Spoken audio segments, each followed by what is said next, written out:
Episode 2। बरसा। अरे रिक्शे से उतरते वक्त कमर में मोच आ गई, थोड़ा लेट जाऊं क्या? हा हा हा। उसने जल्दी से मुझे एक तकिया दिया और मैं आराम से उसके बिस्तर पर सो गई। और वह चाय बनाने चली गई। चाय के साथ साथ वो ढेर सारा नाश्ता भी लाई थी। हमने खुशी खुशी चाय नाश्ता खत्म किया।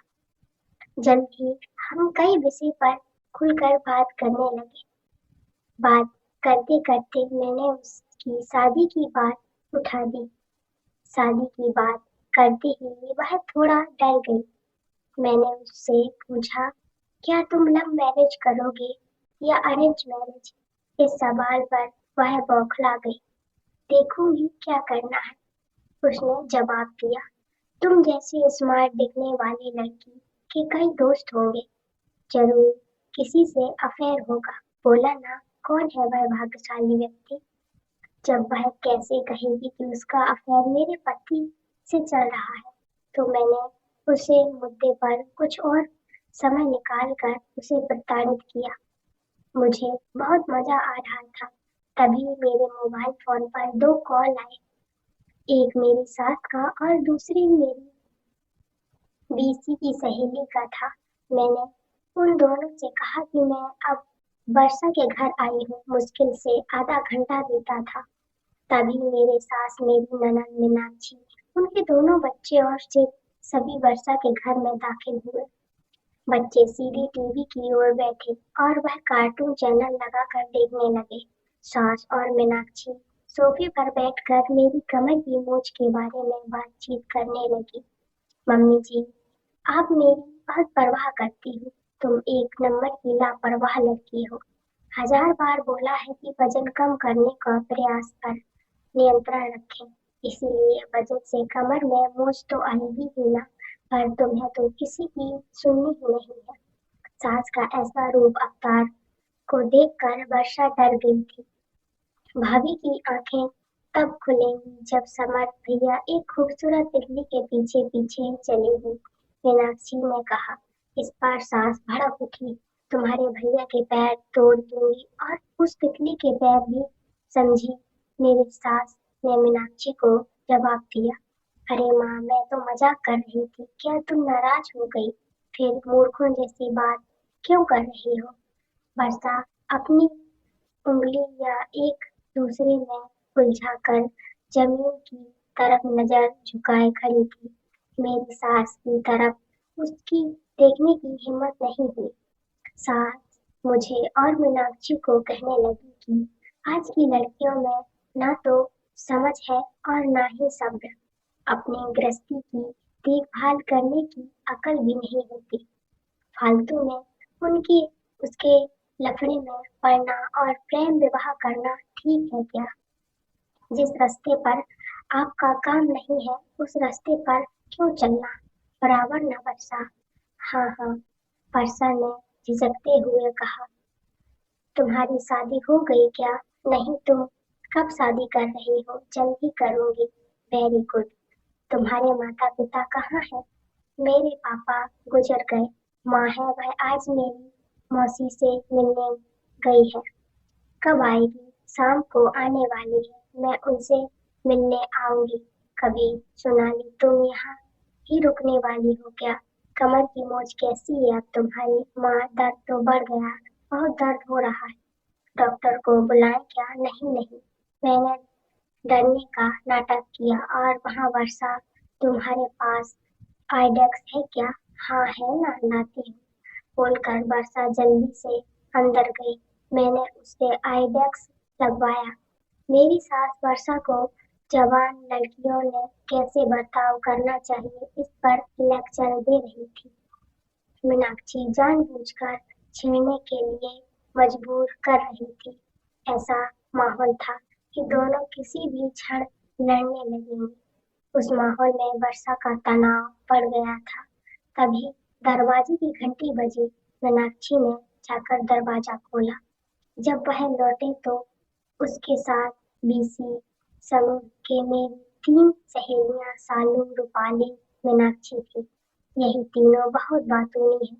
उनके आगमन ने माँ बेटी के बीच व्यक्त युद्ध को रोक दिया, लेकिन रूप का आवाज एकदम ज्यादा बढ़ गया। अपनी नई सहेलियां सेवा करवा रही और क्या सोनाली? रूपाली ने आंखें फैलाकर कहा। और सभी हंस पड़े। वर्षा, तुम्हारे बारे में बहुत सुना है सोनाली से। सोनाली हमेशा तुम्हारे बारे में बोलती रहती है। देखो, उनके दिल में बैठकर हम वहां से मत भगाना।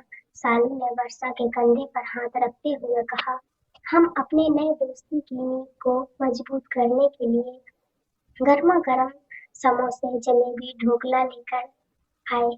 मनीषा ने इतने बेहतरीन अंदाज में कहा कि वर्षा को हंसना आ गया। अपना परिचय देने के बाद तीनों असहपूर्ण रसोई में घुस गए।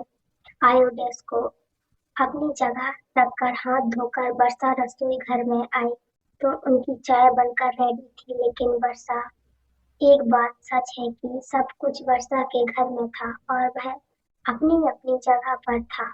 सालू ने बच्चों के लिए फ्रीजर से जूस का जग निकाला।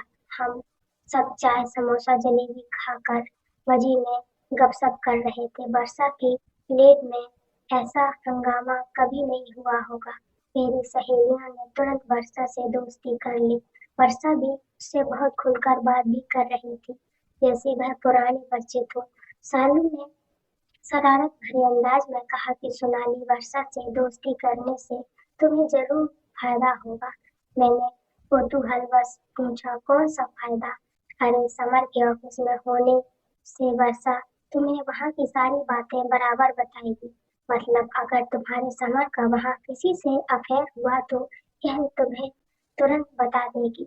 अरे हाँ, सच में वर्षा तो मेरी आंखें बन गई कर समर पर ध्यान रखेगी। मैंने बहुत प्यार से वर्षा को कहा। वर्षा के गाल एकदम गुलाबी हो गए। उसने जवाब नहीं दिया, सिर सिर हिला दिया और फिर वह टेबल पर का सामान समेटने लगी। रूम का फैला हुआ सामान निपटाने वाली थी कि तभी मेरे ससुर वहां आ गए। उसके आते ही माहौल बदल गया। मेरे ससुर बड़े स्ट्रिक्ट थे। मेरी सहेलियों से फटाफट पल्लू दोनों कंधे पर लिया और झुककर उनका आशीर्वाद लिया। सब ऐसे चुप हो गए जैसे उनको बोलना आता ही नहीं हो। बहू घर चलने की स्थिति में हो या एम्बुलेंस बुलाए? उन्होंने गंभीरता से मुझसे पूछा। चलोगी पापा? मैं अमृता से बिस्तर से नीचे उतरी। मैंने डॉक्टर शशि को फोन किया। घर जाते जाते उनको देख कर जाएंगे। ठीक है पापा। यहाँ क्यों आई थी? इस वर्षा को मिलने आई थी पापा जी। इसे कभी देखा नहीं, नहीं पहचान है क्या? हाँ, यह ना समर के ऑफिस में काम करती है। वर्षा बेटा, तुम अकेली रहती हो क्या यहाँ? नहीं अंकल, माँ के साथ रहती हूँ। वर्षा पापा की आवाज से ही डरने लगी। चलो अच्छा है, नहीं तो हम हैं ना तुम्हारे साथ। कभी भी मदद की आवश्यकता हो तो हमें बताना। पापा बोले, फिर हमारी तरफ मुड़कर बोले, अब चले? पापा निकले। वैसे हम भी उनके पीछे पीछे गए। घर से निकलते समय मेरी सास वर्षा को बोली, वर्षा बेटा, अब जल्दी तुम्हारी शादी का आमंत्रण हमारे हाथों में देना। देर हो गई तो अच्छे लड़के मिलते नहीं। वर्षा तुम्हें हम हमारे किसी ग्रुप की मेंबर कर लेगी। मैं बाद में तुम्हें फोन करूंगी। रूपाली के इस प्रस्ताव को हम सब ने अनुमति दी। तीनों बच्चे थैंक यू आंटी बोलकर बाहर निकल गए। लास्ट में मैं वर्षा का सपोर्ट लेकर घर से बाहर आई। वर्षा, इन सब की मस्ती खेल कूद तुम्हें लटकता तो नहीं? मैंने उससे पूछा। नहीं सोनाली, ये सब तो बहुत भले इंसान है, वह बोली। पर मन से वह थोड़ी नर्वस हो गई थी। तो मैं कहती हूँ वर्षा, यह सचमुच भले इंसान है और सच कहें तो मुझे इनका ही आधार है।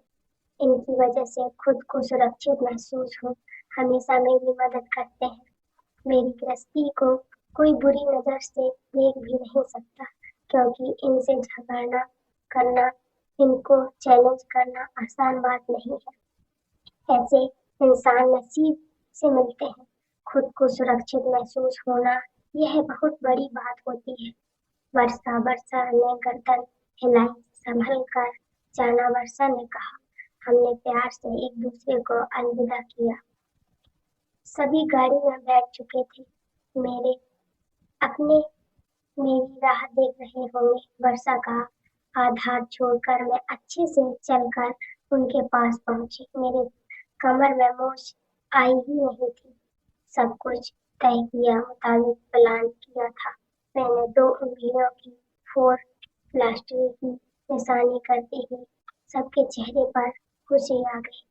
तो कैसी लगी स्टोरी दोस्तों, कमेंट सेक्शन में जरूर बताना। अगर स्टोरी अच्छी लगी हो तो प्लीज वीडियो को लाइक कर देना, चैनल को भी सब्सक्राइब कर देना। और इसका थर्ड पार्ट भी चाहिए तो प्लीज कमेंट सेक्शन में जरूर बता देना। राधे राधे।